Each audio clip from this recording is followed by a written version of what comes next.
Hello everyone, कैसे हैं आप सभी लोग। तो मैं आशा करती हूँ कि आप सभी लोग अच्छे होंगे। तो बच्चों, आज शुरुआत करते हैं नए चैप्टर से ईवीएस में। तो चैप्टर नंबर 13 आज हम स्टार्ट करेंगे अपना। बच्चों, चैप्टर का नाम है कीपिंग सेफ। ठीक है, so let's start our chapter. देखिए बच्चों, कीपिंग सेफ का मतलब होता है यानी कि सेफ रहना, यानी कि अपने आप को सेफ रखना, सुरक्षित रखना, अपने आप को हार्मफुल चीज़ों से, जिन चीज़ों से हमें नुकसान पहुंच सकता है उन सब चीज़ों से बच के रहना, अपने आप को किसी भी प्रकार का नुकसान ना होने देना। ठीक है, तो इस चैप्टर में हम सीखेंगे कि हम कैसे अपने आप को सेफ रख सकते हैं और किन किन चीज़ों से हम अपने आप को बचा के रखेंगे। सो स्टार्ट करते हैं।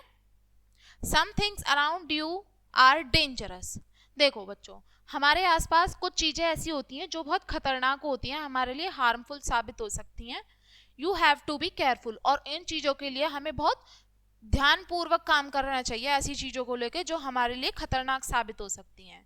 If you are careful you will not get hurt.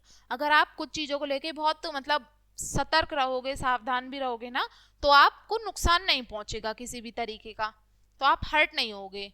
We should learn a few rules for our safety, और हमें हमारी सेफ्टी के लिए जो कुछ रूल्स सीखने चाहिए, जो कॉमन है, हर किसी के लिए पता होने चाहिए आपको। तो उन रूल्स को क्या कहते हैं? Safety rules. ठीक है, सेफ्टी रूल्स उनको कहा जाता है। Here are certain dos and don'ts to remember. तो सेफ्टी रूल्स आपको यहाँ पे कुछ बताए गए हैं कि हमें क्या चीज फॉलो करनी चाहिए, क्या चीज नहीं करनी चाहिए। देखिए, do not touch electric wires. ये जो बॉय है ये क्या कोशिश कर रहा है? ये इलेक्ट्रिक वायर, बिजली के तार को टच कर रहा है ना। तो आपको बताओ, ऐसा करना चाहिए? नहीं करना चाहिए, क्योंकि ऐसा करने से हमें करंट लग सकता है और हमें नुकसान पहुंच सकता है। तो हम ऐसा नहीं करेंगे कभी भी, हम बिजली के कभी भी वायर को नहीं टच करेंगे, और स्पेशली गीले हाथों से तो बिल्कुल नहीं करेंगे। Do not touch sharp objects like blade, knife etcetera.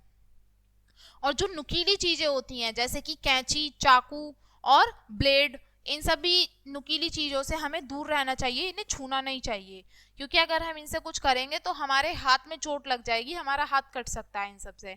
तो ये भी हमारे लिए हार्मफुल है, हम कभी नहीं करना चाहिए ऐसा। Do not play with fire. आप यहाँ पे देख सकते हो, ये गर्ल जो है ये आग के पास खड़ी है ना, तो हमें कभी भी आग से नहीं खेलना चाहिए, फायर से। इससे हमारे साथ बहुत बड़ी दुर्घटना हो सकती है और हम जल भी सकते हैं, तो ऐसा नहीं करना चाहिए हमें। बच्चों, नेक्स्ट आपको बताया है डू नॉट रन और स्लाइड ऑन द स्टेयर्स, यानी कि हमें सीढ़ियों पे कभी भी भाग के नहीं जाना चाहिए, ना भाग के चढ़ना चाहिए, ना उतरना चाहिए, और ना सीढ़ियों पे क्या करना चाहिए? स्लिप करनी चाहिए। ठीक है, स्लाइड डाउन नहीं करना चाहिए।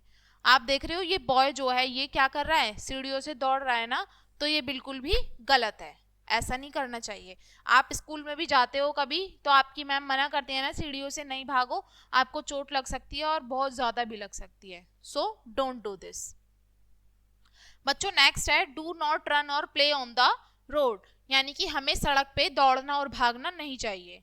ठीक है, जेब्रा क्रॉसिंग पे हमें हमेशा रोड क्रॉस करनी चाहिए, और अपनी वेट मतलब अपनी जो टर्न आती है ना, जहाँ से हम पैदल वाले लोग जो क्रॉस करते हैं जेब्रा क्रॉसिंग से, अपनी उसका वेट करना चाहिए, और तभी हमें रोड क्रॉस करनी चाहिए, क्योंकि सड़क पे बहुत सारे व्हीकल्स होते हैं और बहुत बड़ी दुर्घटना हो सकती है, तो हमें कभी भी नहीं करना चाहिए, ये भी गलत है।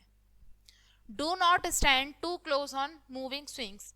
आप पार्क में जब भी जाते हो तो झूला झूलते हो ना, तो जब भी झूले पे कोई झूल रहा होता है ना, वो हमें झूले के आसपास भी नहीं खड़े होना चाहिए, क्योंकि हो सकता है कि वो झूला आपसे टकरा जाए और आपको बहुत ज़्यादा चोट लग जाए, आपको बहुत प्रॉब्लम हो सकती है। तो ऐसा नहीं करना चाहिए, कभी भी चलते हुए झूले के आसपास खड़े होना नहीं चाहिए, बहुत ज़्यादा पास नहीं खड़े हो। बच्चों, नेक्स्ट है cross the road at the zebra crossing. देखो, अभी मैंने आपको बताया था ना, जेब्रा क्रॉसिंग से ही रोड क्रॉस करनी चाहिए, और जब ट्रैफिक रुक जाए तभी आपको अपनी टर्न का वेट करना चाहिए, तभी रोड क्रॉस करो, वरना तो कोई भी कार या बाइक वाला आएगा, उससे एक्सीडेंट हो सकता है। Next, always wear A seat belt in the car. और हमें हमेशा जब भी आप कार ड्राइव करते हो, आप तो नहीं करोगे, कोई भी हो, हमें कार ड्राइव करते समय क्या नहीं करना चाहिए? सीट बेल्ट हमेशा पहन के रखनी चाहिए, और सीट बेल्ट उतार के तो कभी भी ड्राइव नहीं करना चाहिए। ठीक है, क्योंकि जब भी बहुत तेज ब्रेक लगते हैं तो आप आगे हो सकते हो बहुत झटके से और आपको स्टीयरिंग के उसमें चोट लग सकती है, तो ऐसा नहीं करो कभी भी। हमेशा सीट बेल्ट पहनो जो आपकी सेफ्टी के लिए फर्स्ट है। Do not put your head और arm outside the window of a moving bus और कार। देखो, कभी भी अपना हाथ और कभी भी अपना सर चलती हुई बस से या कार से या किसी भी चीज से बाहर नहीं निकालना चाहिए, क्योंकि बाहर हमें नहीं पता कि पीछे तेजी से कौन व्हीकल आ रहा है और कब कोई दिक्कत हो जाए, कभी वो आके मतलब एक्सीडेंट हो जाए इस चीज से। तो ये सब चीजें हमें कभी नहीं करनी चाहिए। हाथ और गर्दन हमेशा अंदर रखना चाहिए। जब भी आप कहीं ट्रैवल कर रहे हो, विंडो सीट पे बैठे हो, तो हमेशा अंदर रखो, क्योंकि कुछ नहीं पता कब मिस हैपनिंग हो जाए, पीछे से कोई व्हीकल आए तेजी के साथ में और एक्सीडेंट हो जाए, तो वो चीज ठीक नहीं है। बच्चों, नेक्स्ट हम बात करते हैं, do not jump on the desk and chair. हमें डेस्क पे, अब बहुत सारे बच्चे शरारत करते होंगे लंच टाइम में स्कूल में कि वो ना अपनी बेंच पे चढ़ जाते होंगे और टेबल चेयर पे चढ़ जाते हैं, है ना। और क्या होता है, उसमें से कुछ बच्चों के चोट लग जाती है, उनका पैर फिसल जाता है बेंच से, वो नीचे गिर जाते हैं और उनके खून निकल जाते हैं।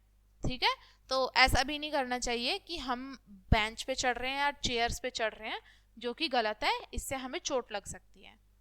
Always walk on the footpath. हमें हमेशा फुटपाथ पे ही चलना चाहिए, बीच सड़क पे कभी नहीं चलना चाहिए हमें। ठीक है, जब भी आप कहीं पैदल जा रहे हो तो हमें हमेशा किसका यूज करोगे चलने के लिए, वॉक करने के लिए? फुटपाथ का यूज करोगे। और रोड क्रॉस करने के लिए जेब्रा क्रॉसिंग का यूज करोगे। अब नेक्स्ट है, आपको दिया है, do not go alone for a swim.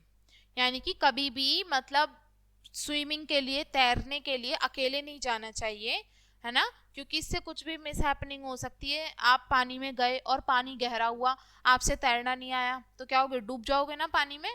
ठीक है, और आसपास कोई नहीं भी होगा तो आपको बचा भी नहीं पाएगा कोई।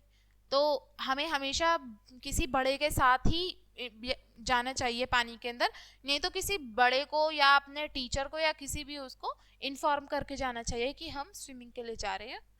और अकेले तो बिल्कुल नहीं जाना चाहिए, ये बिल्कुल गलत है। देखो यहाँ पे बोला है, if someone get hurt inform your teacher और एन एडल्ट एट वंस। जब भी आपको जाने अनजाने में चोट लग जाती है, कुछ प्रॉब्लम हो जाती है आपके साथ में, तो फर्स्टली आपको किसको बताना चाहिए? अपनी टीचर को आप पहले बताओगे, या आपके आसपास में जो कोई भी बड़ा है ना, एडल्ट है, जो आपसे ज़्यादा मैच्योर है, उसको आपको पहले बताना चाहिए। अगर किसी को कोई भी चोट लग जाती है, इवन आपको भी चोट लगती है, तो छिपाना नहीं चाहिए, बता देनी चाहिए। ठीक है, तो बच्चों ये थी कुछ हमारे सेफ्टी रूल्स, यानी कि जो हमें फॉलो करने चाहिए। ठीक है, इनसे हम सेफ रहेंगे और इन चीज़ों को अगर हम फॉलो करेंगे तो हमें कभी भी अननेसेसरी चोट नहीं लगेगी। ठीक है, सो आप ये सेफ्टी रूल्स देख सकते हो और फॉलो भी करोगे, आई होप सो। तो बच्चों, मिलेंगे नेक्स्ट वीडियो में नए चैप्टर के साथ में, एंड इस वीडियो को देखने के लिए थैंक्स।